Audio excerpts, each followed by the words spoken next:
It was a successful weekend for Texas Tech football in the NFL draft as both Caleb Rogers and Taj Brooks got drafted.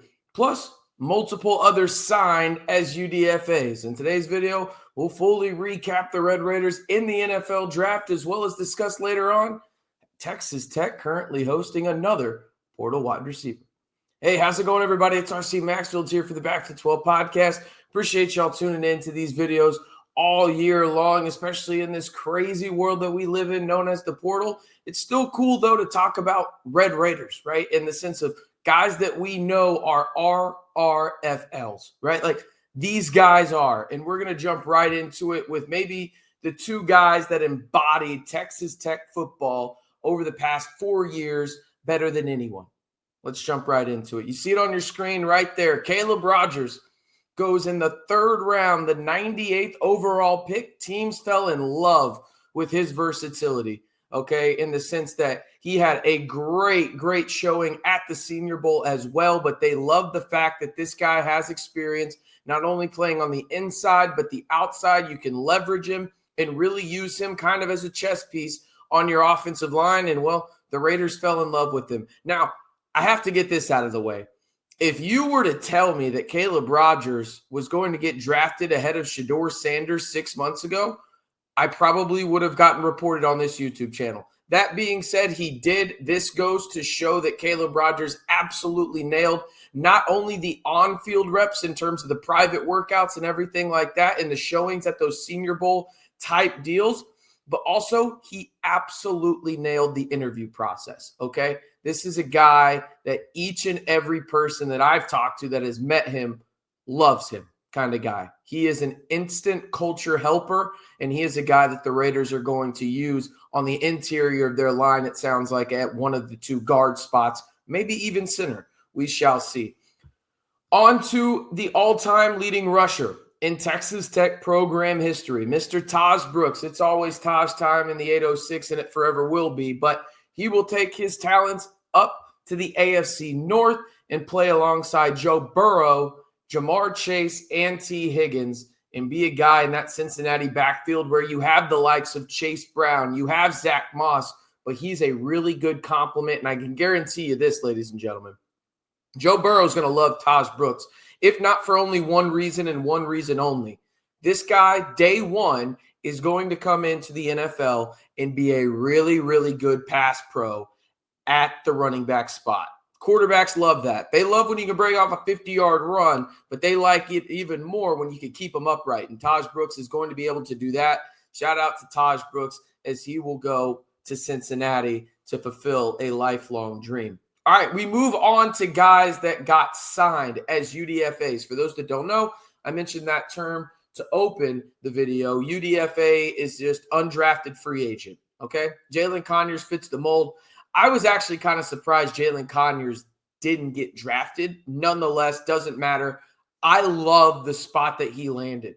I think Miami is a great spot because he goes and now can learn from a guy that, in my opinion, he has a very similar skill set to, and that's Jonnu Smith, the former Tennessee Titan, the former New England Patriot, now tied in down there on South Beach. I think it is a phenomenal landing spot for Jalen Conyers, and it would not shock me at all if he makes the 53-man roster for the Dolphins. At worst, is on their practice squad. Shout out to JC for getting signed by the Dolphins. We move on, and we've got Josh Kelly, Mr. Third Down, Mr. Old Reliable last year for Texas Tech. He will stay in the Lone Star State and sign with the Dallas Cowboys. Again, a guy that maybe isn't the fastest guy in the world, but he is an artist when it comes to playing in the slot.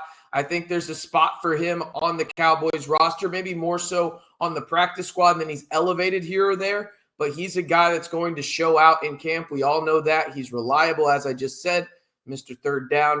He's a guy that the Cowboys wanted to bring in and prioritized. He signed really quickly after the draft was over, and he will head to Arlington to try and make the squad for Jerry Jones's team up at the Star in Frisco and out at Jerry World in Arlington.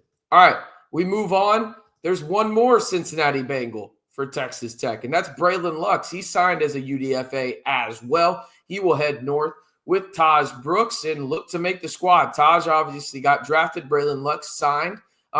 And he was a priority too for the Bengals, right? This doesn't mean he's going to make the team, but I think there's a solid chance that he goes in, he shows out, and he could be a practice squad guy for the Bengals. And that's pretty good, right? If you're on the practice squad, you got a really good chance at least to make an impression early on and then potentially make that 53-man in whatever type of role that is. I think Braylon Lux has the potential to make that in terms of the practice squad, and then he's going to have to show out on special teams and then obviously stay healthy and show out when it comes to the reps that he gets in camp when it comes to guarding the likes of Jamar Chase, T. Higgins, others on that squad.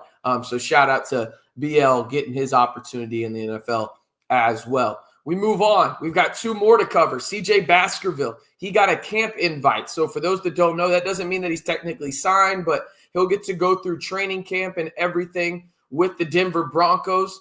This is a guy where I'm very interested to see how the NFL views him, because I think that there's a way where you can use CJ in a multitude of ways, almost as a chess piece, right? Where you've had him in the secondary and he's done a good job there, specifically going downhill, helping in the run game, and has had his moments in pass pro as well. I think he's a guy that if he has a good camp, much like Braylon Lux, would not shock me at all if he gets signed to the practice squad of the Denver Broncos and then has that opportunity to show out and impress and maybe one day make the 53-man. And again, this isn't just targeted at CJ. This is targeted for all these guys that are UDFAs. You're not just showing out for this team that signed you, right, or invited you to camp. So the Jalen Conyers of the world, the Braylon Luxes, Josh Kelly, you're not just trying out and trying to show these teams that signed you as a UDFA or a camp invite that, hey, I can play at a high level, right? There's going to be tape going around, and word gets around quick in the NFL, right? Just sometimes the numbers don't work out, but it may work out for another team. So they're going to want to show out for sure. And then we move on to the last camp invite for the Red Raiders, and that is of Mason Tharp, who, just like Josh Kelly, will be staying in the Lone Star State, except he will be headed a little bit more south to, well, training camp for the Houston Texans. So there you go. Those are the players that Texas Tech had signed or drafted or UDFA, whatever it may be. And it's cool to see, right? Like in the sense of these are Red Raiders that embodied everything that you wanted to really have your program known as, right? I mean, Caleb Rogers and Taj Brooks are two guys when I think 20 years from now, what a Red Raider for life looks like, I'm going to think of those two guys. Like, those are two of the main names I'm going to think of. They stayed here through some not so great years, but they stuck it out. They were really, in Caleb Rogers' viewpoint in terms of his career at Texas Tech, they adjusted quite a bit. They were very unselfish, right, in the sense of Taj Brooks waiting to be the lead guy, and then you had Caleb Rogers moving around all over the offensive line for the betterment of the team, and it paid off huge for them getting drafted into the NFL. So to salute to those guys, and congratulations to all the others that were, signed from a UDFA perspective or have the opportunity to go to an NFL camp. It's an awesome, awesome opportunity, and I know I speak for everybody in Red Raider Nation when we say we're super proud of you guys and fulfilling those dreams. All right, we move forward to the current roster for Texas Tech. I mentioned at the beginning of the video, they are hosting a portal wide receiver. See it on your screen right now. It is James Madison, wide receiver and punt returner, Yamir Knight. He has 2 years of eligibility left, and he has played in 24 games for James Madison, the Bulldogs, I believe. I'm going to roll with it. Over the past 2 years, but in 2024, he was JMU's leader in receptions with 605 receiving yards and 4 touchdowns. That averages out to about 11.4 yards per catch. He had 21 punt returns, averaging just over 8 yards per attempt. He ranked 22nd in the FBS and led the Sun Belt in punt return average. Also ranked 12th in the Sun Belt in receptions per game at 4.1. He had a career high 8 receptions and 121 receiving yards with a touchdown against Old Dominion, and had a career-long 68-yard catch in that Old Dominion game as well. He is a scholar athlete for the fall of 2024. And as I get back on the screen here, one of y'all's favorite terms that I use, this is a guy that I think would fit into that Dre McCray type role for Texas Tech. would add that element of speed that Texas Tech probably needs a little bit more of, can play in the slot, can also be your punt, maybe your kick returner as well, and really make an impact in that aspect of the game on special teams. And that's a thing that Texas Tech just hasn't had right now. I'm not saying that's the only thing Knight is going to be able to do if he were to commit to Texas Tech, but that is no doubt an added bonus and something that Texas Tech is seemingly prioritizing in the spring portal window when it comes to wide receivers that they're targeting in the portal. So you get Micah Hudson back. We talked about that in the previous video here on the channel. If you want to go check that out, he has returned to the 806 after a saga. Let's just call it that. And now you have a wide receiver